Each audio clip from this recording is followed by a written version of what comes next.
Hey, y'all, today we're going to continue talking about slopes of lines, so how slanted a line is. And in this case, we're not going to be given the equation of a line. We're going to be given the coordinates of 2 points that are on that line.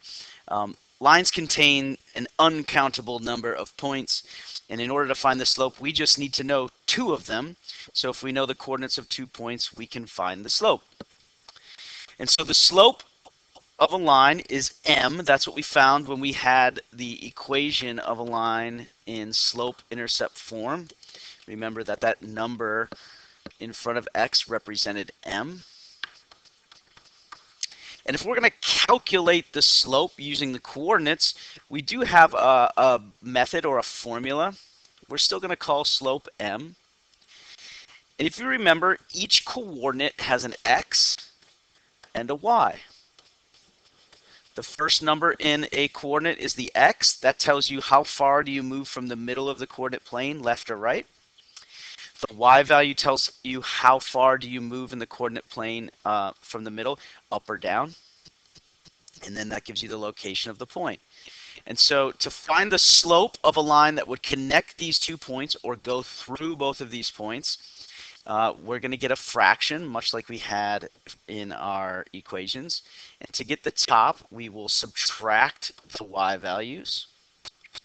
And to get the bottom, we will subtract the x values. I would suggest every time you do a slope problem where you have coordinates that you write this relationship or formula down, because the easiest mistake to make when finding the slope using this formula would be that you put the x values on top because they come first in the coordinates. And so that's the easiest mistake to make. The more you write down subtract y divided by subtract x, the better off you will be, and the less likely you will make the mistake. And I'm going to give you a strategy and how to use Desmos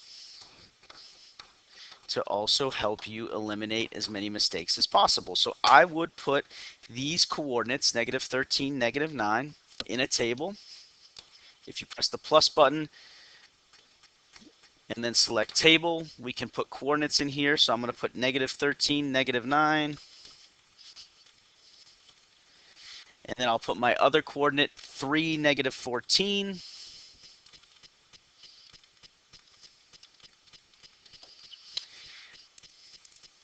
This should help you, remind you that we have x's first and y's second because that's how they're listed there. And you probably, if you zoom out, you can see the points there. And now we can do some subtraction. The top of my fraction says to subtract the y, so I'm going to do that first. And so I'm going to, I can look here and I'm just going to do -9 or -9 minus -14. I put too many minuses. I got too excited. Notice there's 2 minuses because we have to subtract. That indicates 1 minus, and then 14 is negative, so it gets its minus sign, and we get the top of our fraction is 5. And now we can subtract the x's. And so I'm going to do -13 minus 3. I'm going to make sure I go in the same order. So I'm always subtracting that top number minus the bottom number. And I get -16. We always want to simplify our slopes. And so in Desmos, we can put 5 divided by -16. And of course, we'll get a decimal. But then if we press this fraction button on the left, it'll simplify our fraction for us. If it doesn't change it at all, it's still -5/16. That means that that's as simple as it gets. That's our slope. This line is negative. That means going down to the right. So if you were to put a line through these 2 points, it would be going down to the right. And its slope is -5/16. And so I can do that for any pair of points that I'm given if I want to find the slope. I should always write the formula. So I remember to subtract the y's first. I'm going to put these points in the Desmos quick.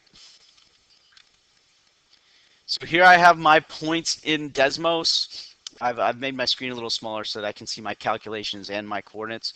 You can see the 2 points here. If I were to draw a line through them, it looks like it would be going up to the right, so that means my slope should be positive. We'll talk more about that too in the future.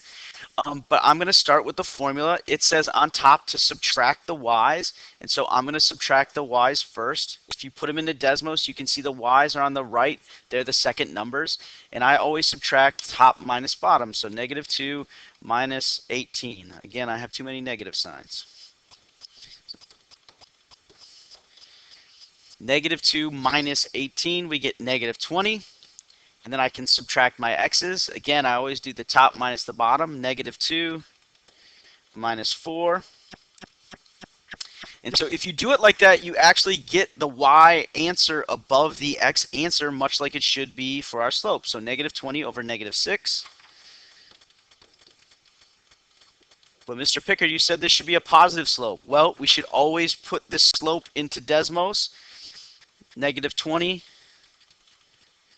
divided by -6. We should always put it into Desmos, and then we can we'll smash that fraction button, and it will simplify it for us and give us 10 over 3. Our slope is 10 over 3.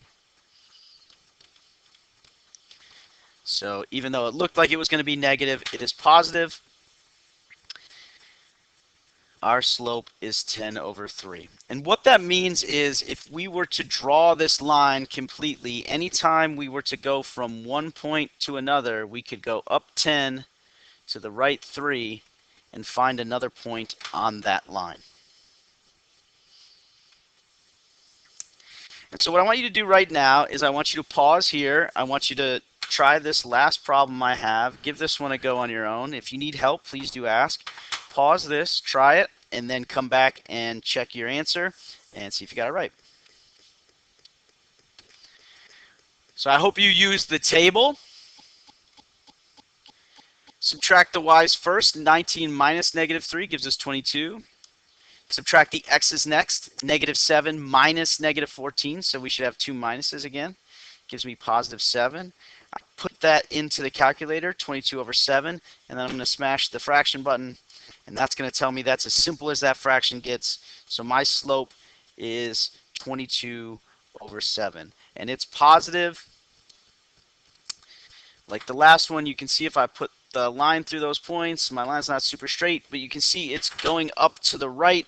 It should have a positive slope, and it does, according to our calculations, a slope of 22 over 7. So make sure you watch all the way to the end. Make sure you ask for help if you need it. Try these problems at the end while you're working on them. If you need my help, always, always, always feel free to ask. Take your time, and good luck.